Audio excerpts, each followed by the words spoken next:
locally owned. I'm from Amsterdam, so they can expect good football food, baseball food, pizza, wings, and beer. You know, you can bring your kids in and, you know, they can play pool or play the video games, or they can sit with you and watch TV too, because you got the TVs in every dining room. It's such a place that you can come in with your family and sit down. And again, it's family oriented because it's family owned. When you walk in here, it's like a TV show, Cheers. Everybody knows your name. And you can expect that from in here because everybody knows everybody else. Welcome back, my friends, to the show that never ends. And as I rip off Emerson, Lake, and Palmer, welcome back to the Sideline Guys at SidelineGuys.recordingnews.com, brought to you, as always, by our friends at Crystal Ristorante, 72 Lion Street here in Amsterdam.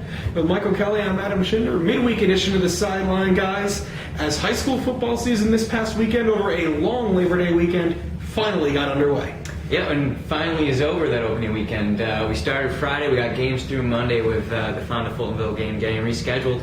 I guess starting off with that Amsterdam game, you were there. What was your biggest takeaway from that nice opening win for Amsterdam? Yeah, 29-7 win over a good Queensberry team that was down a few players, but very impressed. And what I really took away is this team's defense is much, much improved from a season ago. Last year, this was a team that improved a lot from 2009. Their biggest issue was tackling on the edges. This game, Queensberry did not get to the outside at all. They ran just 2 plays longer than 10 yards the entire game, only 1 after the first quarter, and that was when the game was already 3 touchdowns gone. The defensive line did a much better job. The linebacking core seems to be improved. They swapped Mike Garrison outside, who's a slightly smaller player, but very, very active, moved Ethan Casellas inside to get a little more size, and that seemed to do a lot when they were putting 9 men in the box against Queensberry's double wing. And this seems like an Amsterdam team that maybe could win those shootout games from last year. That the passing offense was clicking on all cylinders the other night. What did you see from that new quarterback wide receiver combination that Amsterdam has? I mean, I've been saying all summer that this is a wide receiver core that has the potential to be very, very explosive, and they showed it really in the last 3 quarters on Friday night. They started out a little shaky. I mean, Vinny Savkovic's first 5 passes, 1 for 5, -1 yard. From that point, however, 7 of 10 for 164 yards, 3 touchdowns. They used the wide receiver screens very, very well. Matt White has showed a lot of explosiveness on the outside, took 2 touchdowns. Chris Carbone made a huge play on a screenplay for a touchdown on a 4th down. And that's what this team is going to be. Get the ball to their playmakers out in space and let them do what they do. And that's really what they showed against a Queensberry team that really limited their running game completely on Friday night. And a really important win for that team, too, just with the way their schedule has broken down. The 3 home games right at the beginning. Burn Hill's coming in week 2. You really needed to get that week 1 victory, or else the whole season could kind of sputter out from there.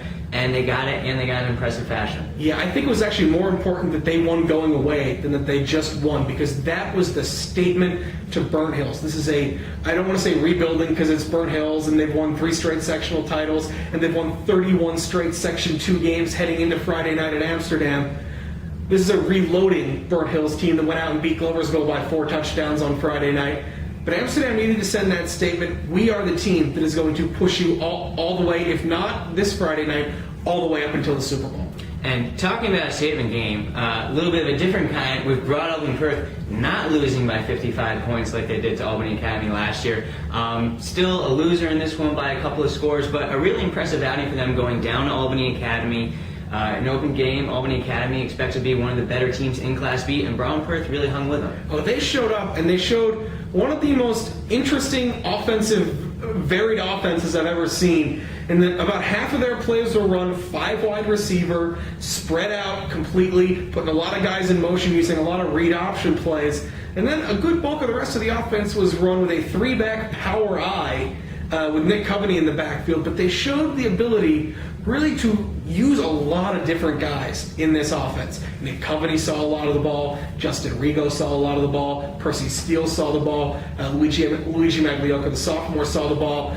They moved the ball around, and that was something this team did not do last year. They did not spread the ball around enough. I think that's going to be tough for opposing coaches. Now you've got that 1 game film of them. But how do you prepare for that team? Because it's 2 extremes with those formations. I think that's going to make it tough for teams to prepare for them, because which of those extreme formations are you going to prepare for with the bulk of your time of practice? Especially because from what I could see, they ran pretty much everything with the exact same personnel. I mean, really the only thing they do, they'd swap between the tight end Pete Reedy and the fullback Antonio Ortiz would kind of come in and out with each other. Maybe Derek Wilcox would slide in as an extra receiver. But other than that, Steele was on the field every play. Coveney was on the field every play. Rigo was on the field every play. And they're moving these guys into different positions. They're putting them in motion. What I'd like to see that team do now is try and exploit some of that and get some bigger plays down the field. And that's going to come down to R.J. Pinchtor hooking up with his receivers. And a team this weekend that was able to hook up for some of those big plays, found the Fultonville with Cody Shaw hooking up twice with Jarrett Ladd for deep touchdowns on a very rainy Monday.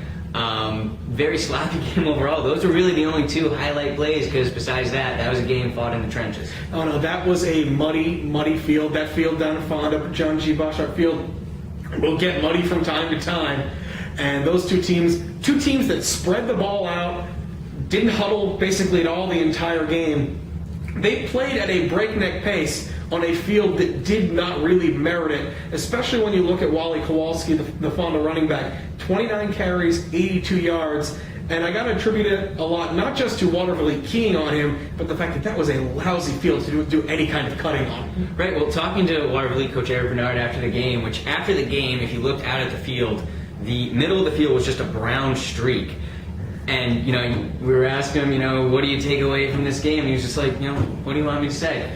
Nobody could hold on to the ball, nobody could cut. It was a really, to borrow a phrase from Jim Ross, it was a slobber knocker of a game. Both teams just ramming into each other each play and fought 2 or 3 yards at a time, and Fonda Fultonville was lucky enough to come out with a win. One of the things that impressed me from Fonda is that they had 2 sophomores playing on the line, especially on defense, who look like they have real potential. One is Will Turner, who's 6'6". We saw him during basketball season as a freshman. The other is Tyler Cranker, who's listed at 6'4" and 250 pounds. Those are 2 guys. They can develop those guys to be a really fearsome combination. And some of the development's already there. With Will Turner, he makes first opening drive of the season, makes an interception with basically one arm engaged with a Waterville offensive lineman, and the other arm he's able to corral it into his side. This is a senior-laden Fonda Fultonville team, but if they can get anything from these sophomores, juniors, that's really going to help out that senior class. Yeah, I talked about the Amsterdam receivers. Fonda's got their own group of receivers as well. Jarrett Ladd, Alex Kojin, Kevin Twardzik had a very big game yesterday. It's a team that last year they did not throw the ball as much as a typical Fonda Fultonville team does. Even the 21 passes Cody Shaw threw yesterday is really not as much as they would 3, 4, 5 years ago when you had Seth Hitty, when you had Josh Nethaway, when you had these quarterbacks that this school has had for the past really 2 decades. Mm-hmm. They may be looking to really offset Wally Kowalski with a more balanced passing attack. Right, and talking to Cody Shaw after the game, he was talking about they had their first 10 plays scripted. 6 or 7 of them were passing plays, and he was actually surprised that they went through with it because of the weather. So I think maybe as we get into maybe not nicer weather temperature-wise, but just not a muddy field, we might see them start to open it up even more. And the team that has to deal with Fonda Fultonville in that no huddle, almost like the Oregon Ducks blur offense, as it's been called, is the Canajoharie Cougars, who were very impressive road winners on Saturday, 31-6. The running game showed like it kept exactly up from where it was at the end of last year. Kevin Shannon stepped into the starting tailback role, 17 carries, 143 yards, very, very nice performance.